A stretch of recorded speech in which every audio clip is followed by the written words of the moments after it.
বুড়ো মাঝিটাকে তাড়া লাগানো বৃথা জেনেই অনিমেষ বহুক্ষণ চুপ করেছিল। তার ফলে মাঝি আর আরোহী দুজনেই হাল ছেড়ে নিশ্চিন্ত হয়ে বসেছে। মাঝির বকাটাই রোগ, এমনকি ভাবভঙ্গি দেখে মনে হচ্ছিল ওইটাই পেশা। ওর বউ কতদিন মরেছে, ছেলের বিয়ে দিয়ে কি ভুল করেছে, জামাই কেন মেয়েকে নেয় না, ছোট জামাইটা জুয়ারি, ছেলেটা নেশা করতে পেলে আর কিছু চায় না, খুব ছেলে বয়সে একবারও কলকাতা গিয়েছিল কিন্তু অত হট্টগোলে মাথা ঠিক থাকে না বলে পালিয়ে আসতে পথ পায়নি, আবার একবার যাবে মা কালীকে দর্শন করতে, ইত্যাদি ইত্যাদি তথ্য পরিবেশন করবার ফাঁকে ফাঁকে কেবলমাত্র দম নেবার প্রয়োজনে যখন থামে তখনই শুধু দাঁড় বাইবার কথা মনে পড়ে ওর। সুতরাং শহরে যাবার বাস যে পাবে না তা অনিমেষ আগেই বুঝেছিল, কিন্তু এমন অবস্থায় যে পড়বে তা কল্পনা করেনি।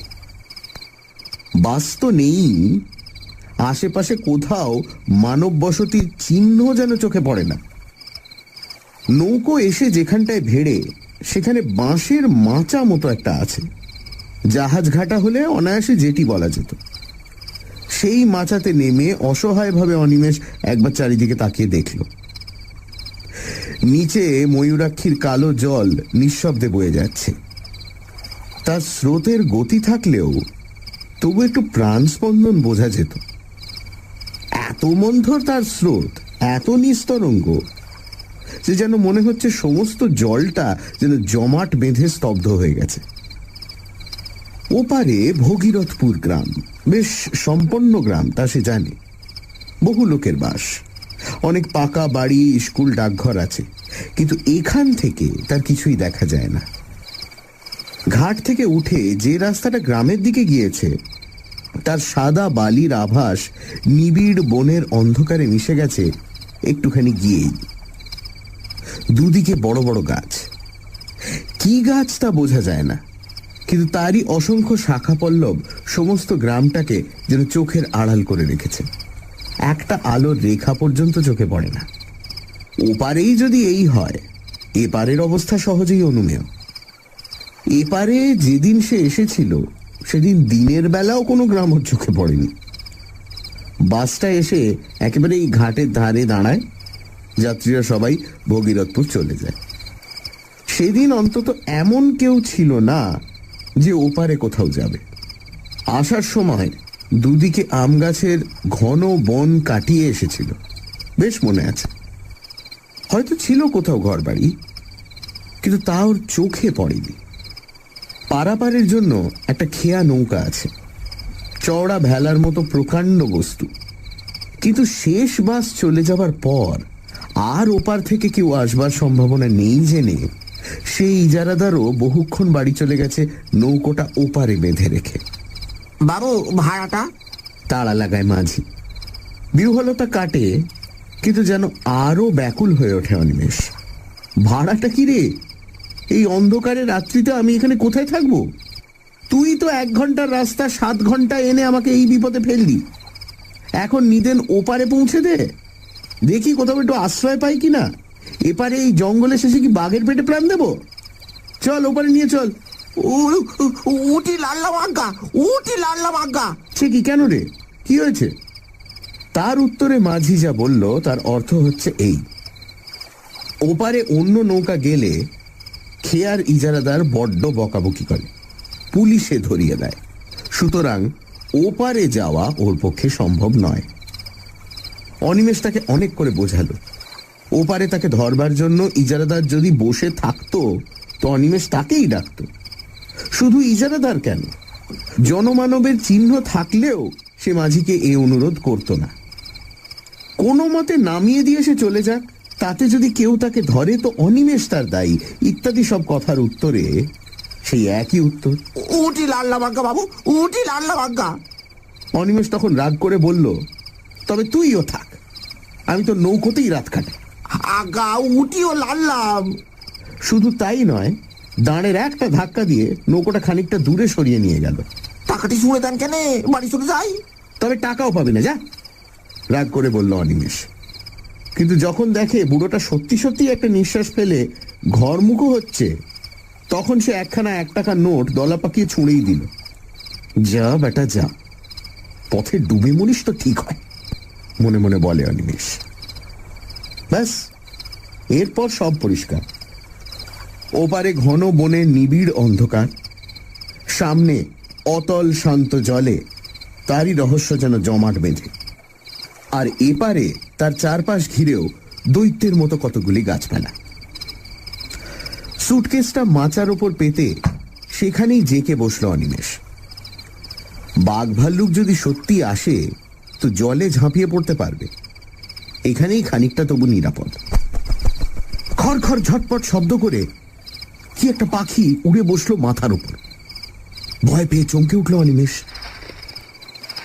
কাছেই কোথায় শুকনো পাতার উপর দিয়ে কি একটা সরীসৃপ চলে গেল বোধহয়। সামান্য শব্দ, তবু বেশ স্পষ্ট। জলের মধ্যে হঠাৎ একটা মাছ ডিগবাজি খায়, ওইটুকু আওয়াজ। কিন্তু অনিমেষের মনে হলো যেন বন্দুকের শব্দ উঠল কোথাও। বিশ্রী লাগছে। তারার আলোতে যতদূর দৃষ্টি চলে বহুক্ষণ ধরে ধরে হাত ঘড়িটা দেখল। মাত্র রাত 9টা। কলকাতায় সবে সন্ধে, কিন্তু এখানে মনে হচ্ছে নিশুতি রাত। এখনো দীর্ঘ সময় তাকে এখানে অপেক্ষা করতে হবে। কখন ভোর হবে, তারপর কখন ইজারাদারের ঘুম ভাঙবে, তবে সে একটু লোকালয়ের মুখ দেখতে পাবে। বাস একটা আসে এখানে সকাল 8টা নাগাদ। সন্ধেতে যেটা এসেছে সেটা কাছাকাছি কোনো গ্রামে থাকে। 7টা নাগাদ এখানে এসে দাঁড়ায়, অর্থাৎ প্রায় 12 ঘন্টা এখন। আচ্ছা, হাঁটলে কেমন হয়? পাশের রাস্তাটা ধরে হাঁটতে থাকলে কি আর গ্রাম একটা পাওয়া যাবে না কাছাকাছির মধ্যে? কিন্তু সেখানে যদি তাকে আশ্রয় দিতে কেউ না চায়, ডাকাত বলে মনে করে। তাছাড়া দুদিকে যা ঘন ঘন বন, যদি বাঘ আসে। মুর্শিদাবাদ জেলায় এসব অঞ্চলে প্রায়ই বাঘ বেরোয়। দরকার নেই বাবা, 10-11 ঘন্টা সময় এরকম করেই কেটে যাবে। ও মশাই, শুনছেন?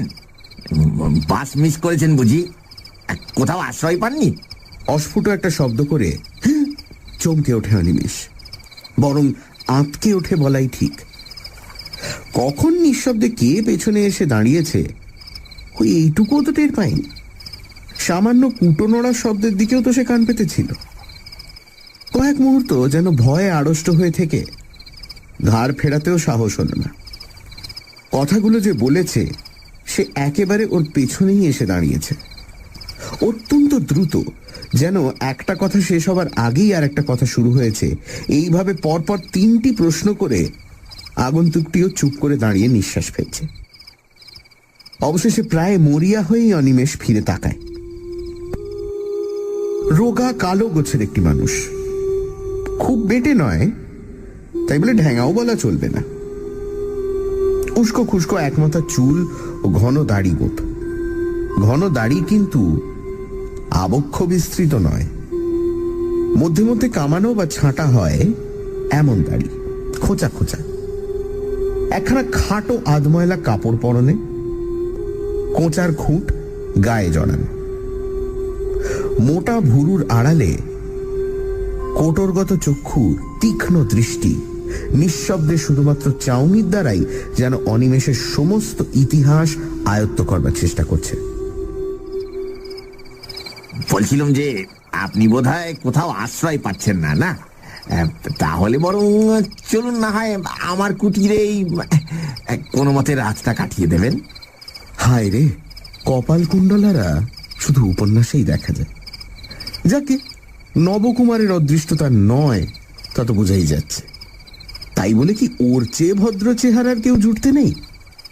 এই লোকটাকে দেখেই যেন পাগল বলে মনে হয়। শেষ পর্যন্ত এর আশ্রয়ে গিয়ে কি আরো বিপদে পড়বে নাকি? কি বলেন, যাবেন নাকি? আপনি এখানে মানে আমতা আমতা করে অনিমেষ। আমার এখানেই একটা ঘর আছে, এই যে। লোকটা আঙুল দিয়ে দেখায়। সত্যি তো, এই তো। বলতে গেলে তার সামনেই পাড়ের উপর একখানা খড়ের ঘর। ও অঞ্চলে যেমন হয় তেমনি। আশ্চর্য, এতক্ষণ তার চোখে কি হয়েছিল? লোকটি বোধ হয় তার মনের ভাব বুঝেই হেসে বলল, ঘরে আলো ছিল না কিনা, তাই অন্ধকারে টের পাননি। আমিও বাড়ি ছিলুম না, এই নদীর ধার দিয়ে দিয়ে একটু বেড়াতে গিয়েছিলুম। অন্ধকারে একা একা বেড়াতে আমার বেশ লাগে। এখানে বাঘের ভয় নেই? আছে বই কি, তবে আমার অত ভয় নেই। মরবার ভয় করি না, করে লাভই বা কি বলুন? মরতে তো একদিন হবেই। না, লোকটাকে ঠিক পাগল বলে তো মনে হয় না। চলুন চলুন, ঘরে বসেই কথাবার্তা হবে ক্ষণ। চলুন বলে সুটকেসটা তুলে নেয় অনিমেষ। একখানা নয়, পাশাপাশি দুখানা ছোট ঘর, সামনে এক ফালি দাওয়া। ভেতর দিকে আরো কি আছে তাও নজরে পড়ল না। দাওয়া বেশ ঝকঝকে করে নিকানো, পরিচ্ছন্ন। লোকটি আগে আগে পথ দেখিয়ে নিয়ে গিয়ে ওকে দাওয়াতেই দাঁড় করিয়ে রেখে দোর খুলে ভেতরে ঢুকল। তালা চাবির বালাই নেই, দোর শুধু ভেজানোই ছিল। ঠেলা দিতেই নিঃশব্দে খুলে গেল। ভেতরে ঢুকে আশ্চর্য রকম ক্ষিপ্রতার সঙ্গে একটা আলো জেলে লোকটি বলল, আসুন আসুন, ভেতরে আসুন। সানডে সাসপেন্স, শুধুমাত্র রেডিও মির্চি 98.3 FM এ। It's hot. গল্পের পরবর্তী অংশ ব্রেকের পর। সানডে সাসপেন্সে আজ গজেন্দ্র কুমার মিত্রর লেখা এক রাত্রির অতিথি। অনিমেষ নৌকো করে একটা জায়গায় এসে পৌঁছেছে, ওপারে ভগীরথপুর গ্রাম। কিন্তু জায়গাটি একেবারেই নির্জন। ঘাটের ধারে বাস এসে দাঁড়ায়, কিন্তু সেদিন শেষ বাসও চলে গেছে। মাঝি কোন রকমে অনিমেষকে নামিয়ে দিয়ে চলে গেল। অন্ধকার রাতে অনিমেষ একেবারেই একা। এমন সময় একটি লোক এসে অনিমেষকে আশ্রয় দিতে চাইল। লোকটি বলল, তার মৃত্যু ভয় বা বাঘের ভয় কোনোটাই নেই। লোকটি অনিমেষকে তার বাড়ি নিয়ে এলো। তারপর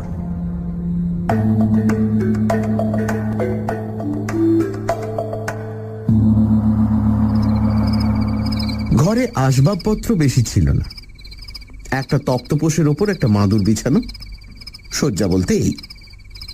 একটা বালিশ পর্যন্ত নেই। এক পাশে একটি দড়ি টাঙানো, তাতে খান্দুই কাপড়। তার মধ্যে একটা লাল মেঝেতে জলের মেটে কলসি, একটা কাঁসার ঘটি এবং পিতলের পিল সুজে একটা মাটির প্রদীপ। এছাড়া আর কোথাও কিছু নেই। বসুন, ওই চৌকিটার উপর বসুন। তারপর খানিকটা নিঃশব্দে দাঁড়িয়ে নিজের দুই হাত ঘষে কেন এক রকমের বিচিত্র হাসি হেসে বলল, ভালো বিছানা আমার নেই, ওই সুটকেসটা মাথায় দিয়েই শুতে হবে। আর খাবারও তো কিছু দিতে পারবো না, ঘরে আমার কিছুই নেই। আপনি মদ খান? যেন একটা আকস্মিক উগ্রতা দেখা দেয় ওর প্রশ্ন করবার ভঙ্গিতে। না না, রক্ষে করুন, কিচ্ছু ব্যস্ত হবেন না আমার জন্য। আশ্রয় পেয়েছি, এই ঢের। ওই আশ্রয়টুকুই যা, বাঘ ভাল্লুকের হাত থেকে তো বাঁচলেন অন্তত। তা আশ্রয় ভালোই, ঘরখানা মন্দ নয়, কি বলেন? বলতে বলতে হেসে ওঠে সে। সাদা ঝকঝকে দাঁত কালো দাড়ির ফাঁকে চকচক করে। অনিমেষের যেন ভালো লাগে না ওর ভাবভঙ্গি। আবারও সেই সন্দেহটা মনে জাগে, পাগলের পাল্লা এসে পড়ল নাকি। আপনি এখানে কি করেন? আপাতত কিছুই না। আচ্ছা বসুন, আমি একটু আসি। মুখ হাত ধোবেন নাকি? ধুতে পারলে ভালোই হতো, কিন্তু অনিমেষের তখন নড়তে ইচ্ছে করছে না। সে বলল, না না, দরকার নেই। লোকটি বেরিয়ে গেল। অনিমেষ স্তব্ধ হয়ে বসেই রইল। ভালো বোধ হচ্ছে না ওর, কেমন যেন একটা অস্বস্তি হচ্ছে। কি করে লোকটা এখানে? এমন একাই বা থাকে কেন? ঘরে কোনো রকম কিছু খাবার নেই তো নিজে খায় কি? চোর ডাকাত নয় তো? লোকজনকে ভুলিয়ে এনে শেষে ঈশ্বর বাঁচিয়েছে। ব্যাগে ওর খান কতক পুরনো কাপড় জামা ছাড়া আর কিছুই নেই। পকেটেও মাত্র টাকা 6 আছে। কিন্তু একটু পরেই সমস্ত দেহ হিম হয়ে ওর মনে পড়ে এই সব উদ্দেশ্যে যারা নিয়ে আসে ভুলিয়ে, টাকা না পেলে তারা আরো হিংস্র হয়ে ওঠে। তাছাড়া মেরে ফেলে তবে তো দেখবে কি আছে না আছে। ওদের দেশে একবার খুব ডাকাতের উপদ্রব হয়েছিল। তারা একটা লোককে খুন করার পর পেয়েছিল মাত্র একটা আদলা। কখন গৃহস্বামী আবার নিঃশব্দে ওর কাছে এসে দাঁড়িয়েছে অনিমেষ টেরও পায়নি। যদিও খোলা দরজার দিকে চেয়েই বসেছিল সে। আশ্চর্য, লোকটা বলল, বলছি কি, এখনই শুয়ে পড়বেন নাকি? যদি ঘুম পেয়ে থাকে তো আলাদা কথা, নইলে একটু বসি। এই কতদিন লোকের সঙ্গে কথা কইতে পাইনি, বলেন তো দুটো কথা কয়ে বাঁচি আর কি। এখানে তেমন লোকজন তো নেই, আসেও না কেউ। অনিমেষ আবারও পূর্ব প্রশ্নের জেদ টানল। তা এমন জায়গায় আপনি থাকেনি বা কেন? সেই হাসি গৃহস্বামীর মুখে, তেমনই নিঃশব্দ হাসি। দাড়ির ফাঁকে শুভ্র দন্তের সেই বিজলি প্রকাশ। ভয় নেই, আমি চোর ডাকাতও নই, পাগলও নই। ঘরে কিছু নেই মানে আমার কিছুর দরকার নেই, থাকারও দরকার হয় না আমার। কেন জানেন? তারপর যেন কতকটা অসংলগ্ন ভাবেই বলে ওঠে, আমি আমি সাধক, তান্ত্রিক সন্ন্যাসী। সন্ন্যাসী? অবিশ্বাসের দৃষ্টিতে চায় অনিমেষ। অপ্রতিভ হয়ে লোকটা বলে, না মানে সন্ন্যাসী মানে ঠিক অভিষিক্ত সন্ন্যাসী নই, তবে সাধক বটে। উবু হয়ে ঘরের মেঝেতেই বসল লোকটা। কিছুক্ষণ মৌনভাবে থেকে বলল, তাহলে আপনাকে বলেই ফেলি, সেটা কাউকে কখনো বলিনি, বলবার সুযোগও পাইনি বিশেষ। এই অঞ্চলেরই লোক আমি, বুঝলেন। ছেলেবেলা থেকেই নানা বইতে তান্ত্রিক সন্ন্যাসীদের অদ্ভুত সব ক্ষমতার কথা পড়ে ওইদিকে মনটা ঝোঁকে। মনে হতো আমিও ওই সব সাধনা করে সিদ্ধ হব, তারপর প্রাণ ভরে পৃথিবীর সব ঐশ্বর্য ভোগ করব। আর আমাকে পাইকে, হায় রে, তখন কি আর জানতুম যে ভোগের উদ্দেশ্যে সাধনা করতে এলে সিদ্ধি তো দূরের কথা, সমস্তই খোয়াতে হয় একে একে। এই পর্যন্ত বলে লোকটি চুপ করল। এতক্ষণ অনিমেষও অনেকটা সহজ হয়েছে। লোকটির ভাবভঙ্গি আর কথাবার্তায় সত্য কথা বলছে বলেই মনে হয়। দুশ্চিন্তা অনেকখানি কমে গেল ওর। বাড়ি আমার এই অঞ্চলে নয়, বাড়ি সেই 5 ধুপির কাছে। তা এখানে কেন এলুম বলছি, দাঁড়ান। বলেছি আপনাকে, ওই ছেলেবেলা থেকেই ওই দিকে ঝোঁক গিয়েছিল। স্কুলের পড়া হলো না, তার বদলে যত সব ওই ধরনের বই পড়তে লাগলো। পড়তে পড়তে বিশ্বাসটা খুব পাকা হয়ে গেল। কিন্তু কিন্তু গুরু কই? 2-1 সন্ন্যাসী যাদের হাতের কাছে পেলুম, দেখলাম সব বাজে, কেউ কিচ্ছু জানে না। অথচ পথ দেখাবে এমন লোক না পেলে এগোবো কি করে? মনটা বড়ই চঞ্চল হয়ে উঠল। খাবার চিন্তা ছিল না, মাথার উপর বাবা, বড় ভাইরা সবাই ছিল, জমি জমা ওই তারাই দেখাশোনা করত। অবশ্য আমি বকুনিও খেয়েছি ঢের, কাজকর্ম কিছু করি না বলে, কিন্তু সেসব গায়ে মাখিনি। তবে যতদিন যেতে লাগলো মনটা ততই ব্যাকুল হয়ে উঠল। শেষমেশ আমার 23-24 বছর বয়সের সময়ে বাড়ি থেকে সামান্য কিছু টাকা নিয়ে বেরিয়ে পড়লুম। বেশ বুঝেছিলুম ঘরে বসে আর কিছু হবে না। এই তীর্থ তীর্থ করে অনেক দেশই ঘুরলুম, ভালো চাকরি বা ভালো বিয়ে করার অনেক সুযোগও পেয়েছিলুম। জানেন, সংসার, বুঝলেন মশাই, মায়ার ফাঁদ পেতে রেখে দেয় সারা জগতে। যাই হোক, সেদিকে মন ছিল না বলে কেউ বাঁধতে পারল না। কিন্তু আসল যা উদ্দেশ্য তাও তো কিছু হলো না।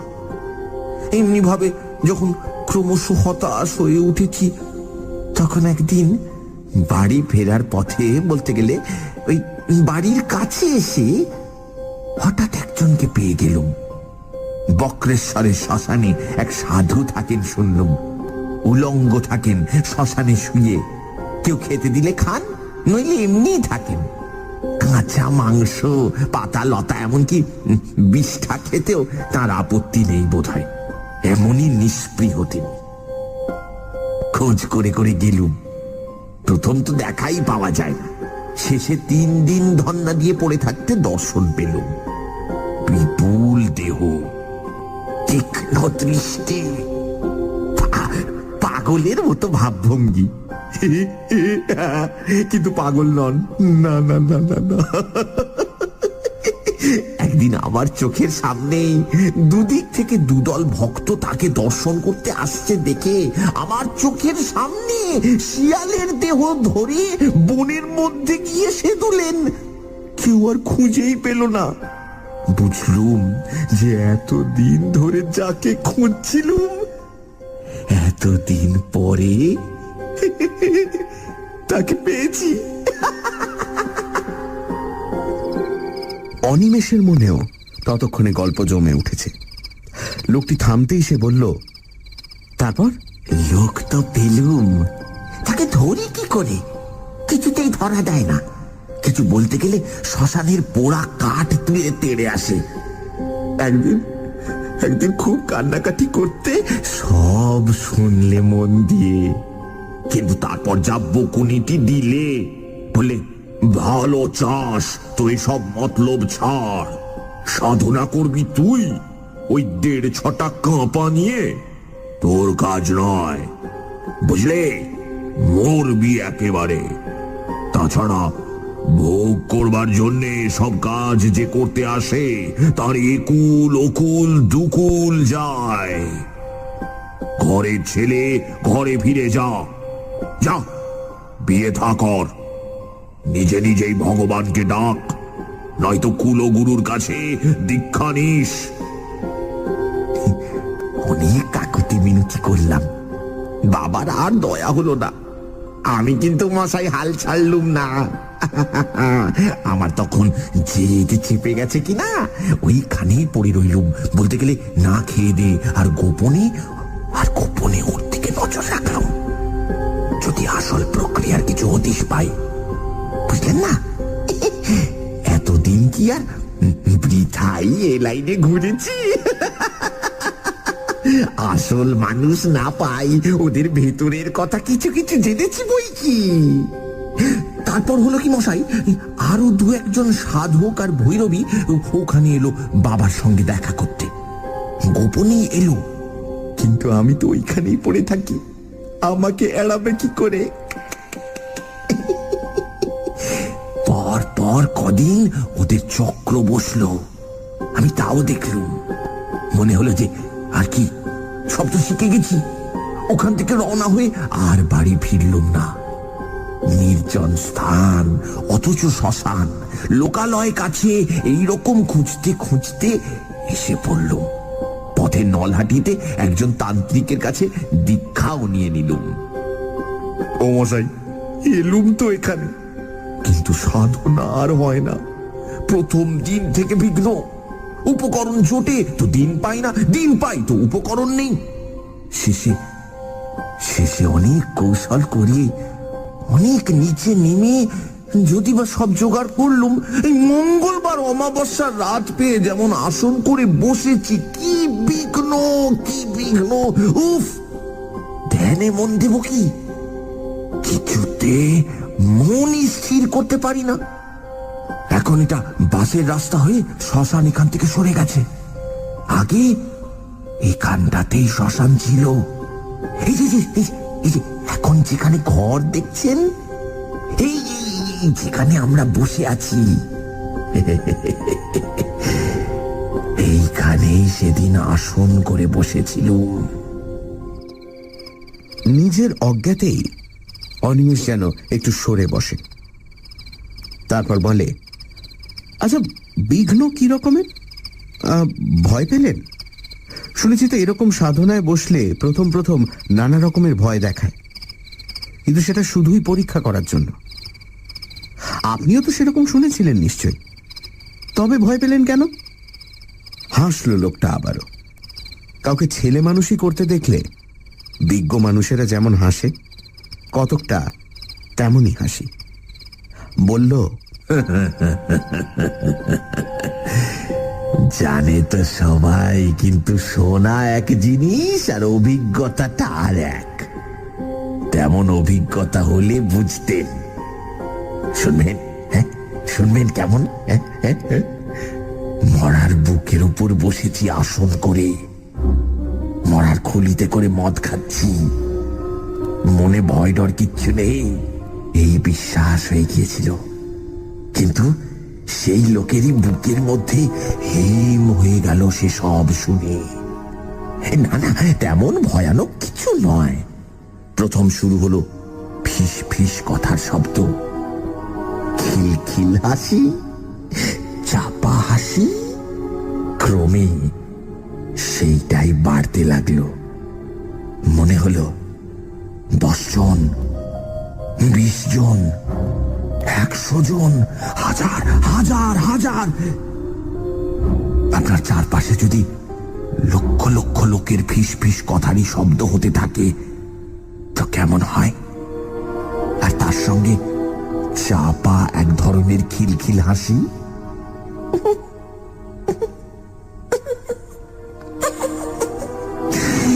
তবু আমি স্থির হয়ে আসনেই বসে রইলুম, নড়লুম না। যদিও কাজে আর মন দিতে পারলুম না, এটাও ঠিক।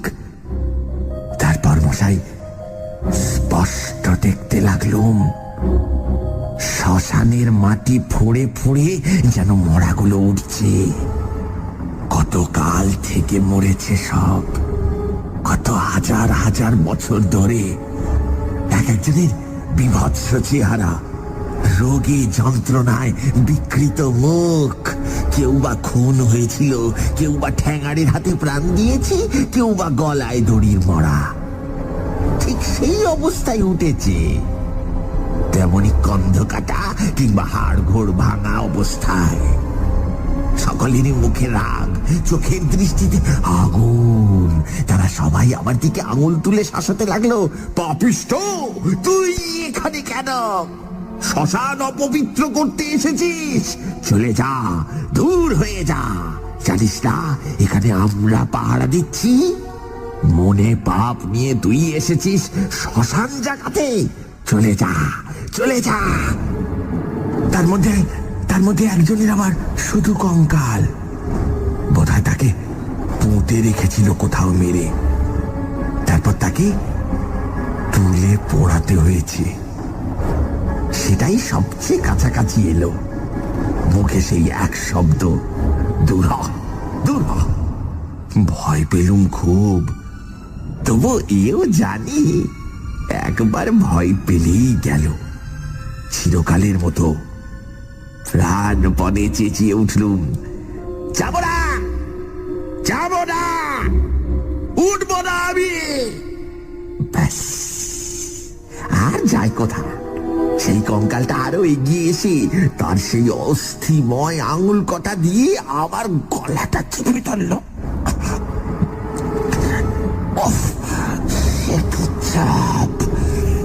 সে কি চাপ যেন মোটা লোহার সাঁড়াশি।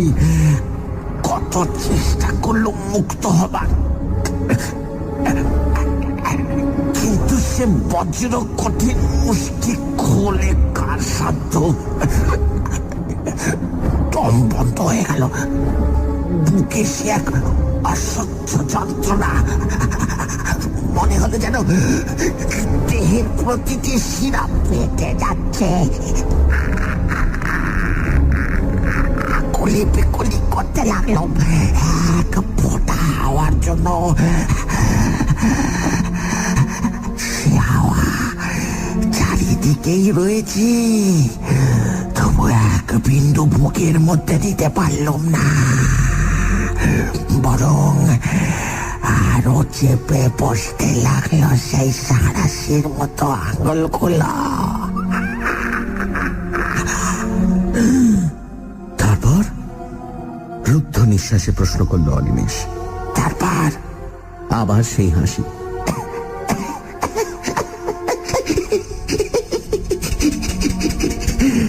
তারপর আর কি? মুক্তি। সেই থেকে ঘুরে বেড়াচ্ছি এখানেই, কাজ নেই, কামাইও নেই, জায়গাটার মায়া ছাড়তে পারি না। সবচেয়ে কষ্ট হয় কথা কইবার লোক নেই বলেই। কিন্তু কথা কইতে গিয়েও একটা অজ্ঞাত আতঙ্কে অনিমেষের যেন গলা কেঁপে যায়। আপনি মুক্তি পেলেন কি করে? তা আমিও জানি না। এক সময় দেখলুম যে আমি দাঁড়িয়ে রয়েছি আমারই ভূতপূর্ব আশ্রয়, অর্থাৎ কিনা দেহটার পাশে। যারা এসেছিল তাদেরও তো কাজ শেষ, তারাও সব যে যার মিলিয়ে গেছে। এক কথায় সব কিছুর শান্তি।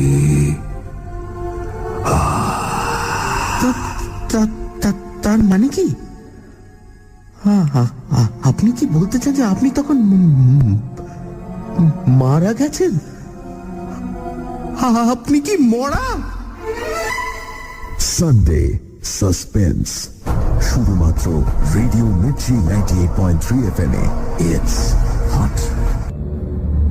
সানডে সাসপেন্সে আজ গজেন্দ্র কুমার মিত্র লেখা এক রাত্রির অতিথি। অনিমেষ শুনছে জনৈক সাধকের আত্মজীবনী।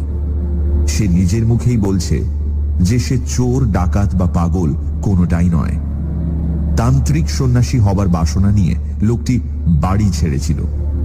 তারপর এক সাধুর সংস্পর্শে এসে নানা রকম সাধনা করতে শুরু করে এবং একদিন রাতে তার সাধনার সময় শ্মশানের মাটি ফুঁড়ে ভয়ঙ্কর আত্মারা উঠে আসে। একটি কঙ্কাল তার গলা চেপে ধরে এবং তারপর সে সম্পূর্ণ মুক্তি পেয়ে যায়।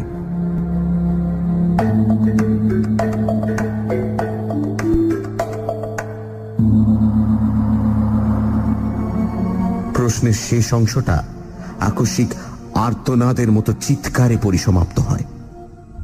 কিন্তু প্রশ্ন সে করছে কাকে? কেউ তো নেই, শুধু সে একা বসে আছে ঘরে। বাকি জিনিসগুলো ঠিক আছে, পিদিমটা তেমনই চলছে, শুধু উবু হয়ে বসে যে লোকটা কথা বলছিল সে আর নেই। কোথা দিয়ে গেল লোকটা?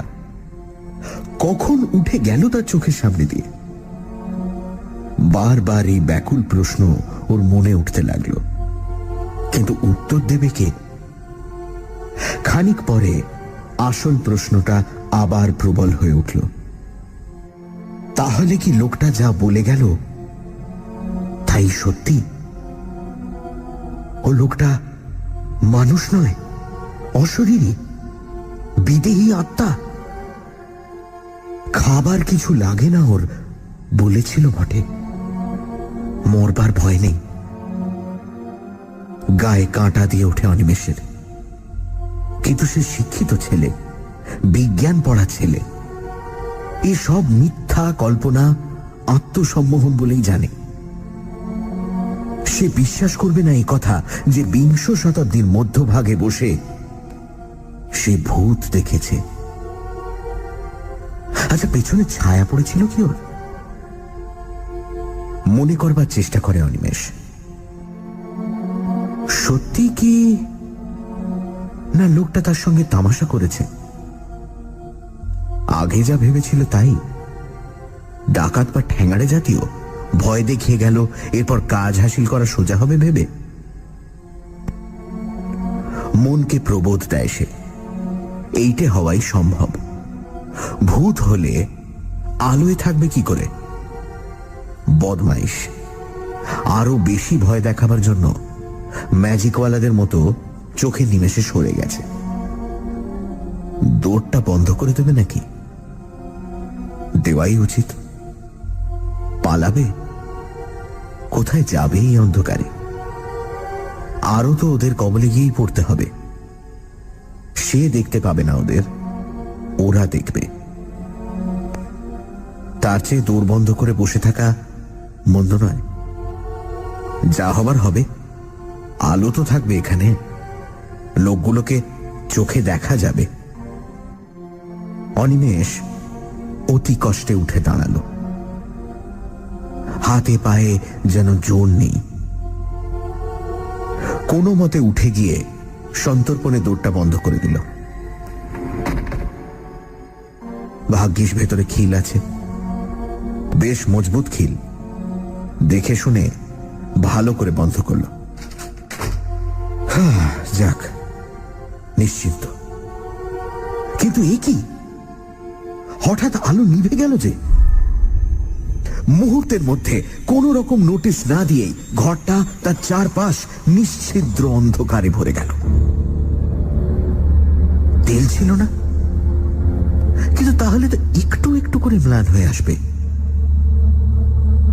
তবে ভয়ে ওর গাটা হিম হয়ে গেল।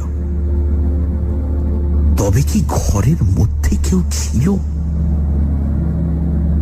এখন ফু দিয়ে নিভিয়ে দিল। সেই লোকটাই কি? হয়তো তক্তপোষের নিচে ঢুকে গিয়েছিল, তখন সেখানেই লুকিয়েছিল। তাই সে ওর চলে যাওয়াটা লক্ষ্য করেনি। নিশ্চয়ই তাই। কি সর্বনাশ! এই যে হিতে বিপরীত হলো। ওদের হাত থেকে বাঁচতে গিয়ে একেবারে ওদের মুঠোরই মধ্যে এসে পড়ল। পকেটের দেশটাই পর্যন্ত নেই। যতদূর মনে পড়ে ব্যাগও নেই। ব্যাগটাই বা কোথায়? চৌকিটা যে ঠিক কোন দিকে তাও তোর মনে পড়ছে না। উফ, কি বদমাইশ লোকটা! ক্রুদ্ধ স্বরে, হয়তো বা একটু ভীত কণ্ঠেই অনিমেষ বলে উঠল, কে কে ওখানে? আলো জ্বালো বলছি শিগগির, নইলে নইলে ভালো হবে না। দেখিয়ে দেবো মজা। কি হলো, জানালে না? নিস্তব্ধ চারিদিক। কোথাও একটা জনপ্রাণী আছে বলে মনে পড়ে না। রহস্যময় সুগভীর স্তব্ধতা। ঘরে কি জানলা ছিল? তাও তো মনে পড়ছে না। চাই জানলা খুলে দিলে তবু একটু তারার আলো আসে। অনেকক্ষণ চুপ করে দাঁড়িয়ে থেকেও জানলা কোন দিকে মনে পড়ল না। আচ্ছা, একটু এগিয়ে গেলেই তো দেওয়াল। হাতলে দেখতে দোষ কি? পরক্ষণেই মনে পড়ল, আরে আচ্ছা বোকা তো সে, দৌড়টাই তো রয়েছে, খুলে বেরিয়ে পড়লেই তো হয়। ঘরের অন্ধকারের চেয়ে বরং বাইরের অন্ধকার ভালো, তারার আলো আছে। কিন্তু ব্যাগটা থাকে, প্রান্ত বাঁচুক। যেদিকে দৌড় দিয়েছেই মাত্র সেদিকেই হাত বাড়ালো।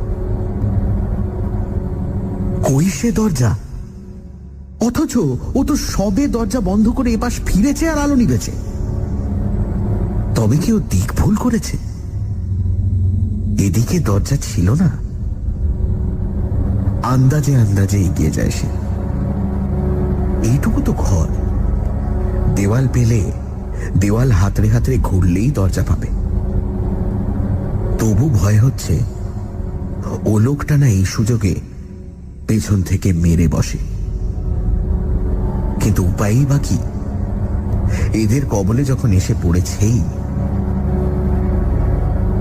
মরিয়া হয়েই এগোয় অনিমেষ।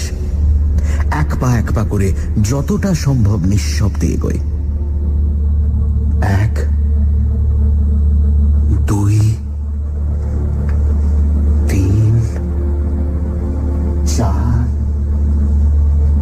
5 6 7 8। কি এই যে 20 পা হয়ে গেল। ঘরটা যতদূর আন্দাজ হয় 10-12 ফুটের বেশি হবে না লম্বায়। নিহাতি ছোট্ট ঘর, অথচ 20 পা মানে অন্তত 15 ফুট। আরো 2 পা, আরো 10, আরো 20। এ কি সে মাঠে চলেছে নাকি? কিরকম হলো? 40 পা চলার মতো ঘর তো নয়, কোনাকুনি হাঁটছে। তাতেই বা এত দূর হবে কেমন করে? তবু আরো কয়েক পা যায় সে। হয়তো চলতে চলতে তখন গতি বেঁকে গিয়েছে। সোজা হয়ে হাঁটে আরো খানিকটা। না, তবু দেওয়াল নেই। রহস্যময়, অন্ধকার, অনন্ত শূন্যতা। বাইরের মুক্ত শূন্যতা নয়, 4 দেওয়ালের চাপা। তবু তা অনন্ত। এইবার কপালে ঘাম দেখা দেয় অনিমেষের। এতক্ষণ ডাকাতের ভয় যা হয়নি, এবার তাই হলো। পা দুটো কাঁপতে লাগলো থরথর করে, একেবারে যেন ভেঙে এলো। অসহায় ভাবে সেইখানেই বসে পড়ল সে। এটার কি হলো? কি চক্রান্তে জড়িয়ে পড়ল সে? তবে কি সে লোকটা অশরীরী? সত্যি সত্যি সে কি তাহলে কোনো প্রেত জনির মায়াতে এসে পড়েছে? বিহ্বল হয়ে ভাবে অনিমেষ কি করবে, কিন্তু কোনো পথ দেখতে পায় না। ওই যে কারা আসছে না? হ্যাঁ, ওই তো কত লোকের পায়ের আওয়াজ। অন্তত 8-10 জনের কম নয়, কিংবা আরো বেশি। এই বাড়ির কাছেই আসছে। ওই তো দাওয়ায় উঠল।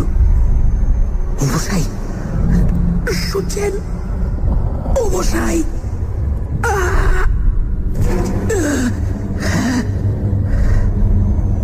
গলা দিয়ে স্বর বেরোলো না। ডাকরা শুকিয়ে গিয়েছে, গলা কাঠ। কিন্তু ওরাই যদি সেই ডাকাতের দল হয়, তা হোক, তবু তো তারা মানুষ।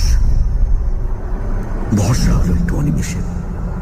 তাহলে অন্তত এটা প্রেতের মায়া নয়। আহ, বাঁচা গেল। হ্যাঁ, ডাকাতি। নইলে ওরা অমন ফিস ফিস করে কথা কইবে কেন? বহু লোক যেন পরস্পরের সঙ্গে ফিস ফিস করে কথা কইছে।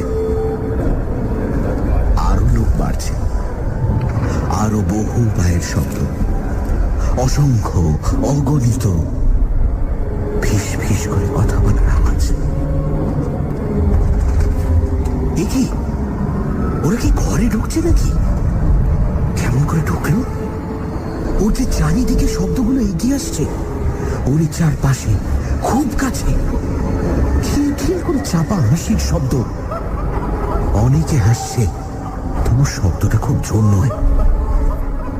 মাথা থেকে পা পর্যন্ত বরফ নেমে যায় যেন দেহের মধ্যে। হাত পা ভয়ে আর কোনো সার থাকে না। আতঙ্ক যে এমন জিনিস তা আগে অনিমেষ কখনো কল্পনাও করেনি। মস্তিষ্ক শুদ্ধ যেন নিষ্ক্রিয় হয়ে আসছে। চিৎকার করবে, চিৎকার করবে, সাধ্য নেই। পালাবে, পথ কই? কিন্তু কিছু তো একটা করা উচিত। লোকগুলো যেন কি ঘিরে ধরেছে। তাদের নিঃশ্বাস, দূষিত তীব্র উষ্ণ নিঃশ্বাস ও সর্বাঙ্গে। মনে পড়ে গেল লোকটার বর্ণনা। সেও তো এমনই ফিস ফিস শব্দ শুনেছিল, এমনই হাসি। তারপর সেই মৃতের পুনরুত্থান, সেই কঙ্কালের অভিযান। তার অদৃষ্টে কি তাই হবে? সে তো কোনো দোষ করেনি। সে তো সাধনা করতে আসেনি সবের বুকের উপর চড়ে। হঠাৎ কে যেন হা হা হা হা করে হেসে উঠল তারই আশেপাশে কোথাও। তীক্ষ্ণ চড়া গলার সে হাসি। মনে হলো যেন তার পাশে অন্ধকারকে বিদীর্ণ করে ছড়িয়ে পড়তে চাইছে। আবার চারিদিকে দেওয়ালে ধাক্কা খেয়ে ফিরে আসছে তারই চারিদিকে। বহুক্ষণ ধরে যেন এই হাসির শব্দ ধ্বনিত আর প্রতিধ্বনিত হতে লাগলো তাকে ঘিরে। বিশ্রী তীক্ষ্ণ একটা উপহাসের হাসি। সে হাসির জাল যেন তাকে চারিদিক থেকে ঘিরে ধরেছে, আর নিস্তার নেই। প্রাণপণ চেষ্টায় মরিয়ার মতো চিৎকার করে উঠল একবার অনিমেষ, এ ভগবান, এ কি করলে? সত্যি তো, ভগবানের কথা তো তার মনে ছিল না। তাকে তো সে ডাকেনি। হে ভগবান, হে হরি বাঁচাও, হে রামচন্দ্র। আর কিছু মনে এলো না তার। গায়ত্রী মনে আছে কি? হ্যাঁ আছে। পৈতেটা কোথায়? সুগভীর ক্লান্তি আর অসহতন্দ্রায় চৈতন্য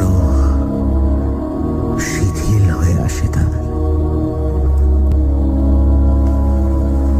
ঘুম যখন ভাঙল অনিমেষের, তখন সকাল হয়নি, কিন্তু ফর্সা হয়েছে একটু।